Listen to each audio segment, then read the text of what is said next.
మీ ఊరు నుంచి మీ దగ్గర నుంచి గవర్నమెంట్ స్కూల్లో చదివి మీతో పాటు 20 ఏళ్లు ఉండి జడ్పీటీసీగా ఎమ్మెల్సీగా ఎమ్మెల్యేగా ఎంపీగా 20 సంవత్సరాలు మీతో పాటు ఉండి మీతో పాటు పెరిగి మీరు ఆశీర్వదిస్తేనే ఈ రోజు తెలంగాణ రాష్ట్రానికి ముఖ్యమంత్రి అయినా చదువుకోవడానికి గుంటూరు కోలేదు, లేకపోతే పూనా కోలేదు, లేకపోతే అమెరికా కోలేనే. చదివింది ఇక్కడనే, పెరిగింది ఇక్కడనే, ఎన్నికైంది ఇక్కడనే. ఉన్న పదంగా ఒక రైతు బిడ్డ ముఖ్యమంత్రి అయితే ఎట్లా?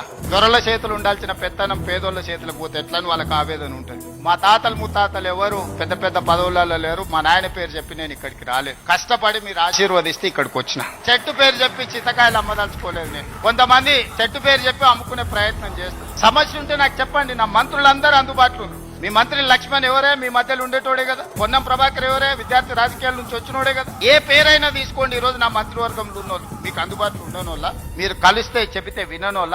కొన్ని రాజకీయ పార్టీలకు కొంతమందికి అధికారం పోయినా కడుపుమంటూ ఉంటది. కొడుకులను ఏమేమో చేద్దాం అనుకుంటే ఎందుకు కాకుండా పోతురని తండ్రికి ఆవేదన ఉంటుంది. ఆవేదనతో ఆరోగ్యం కూడా దెబ్బతింటుంది.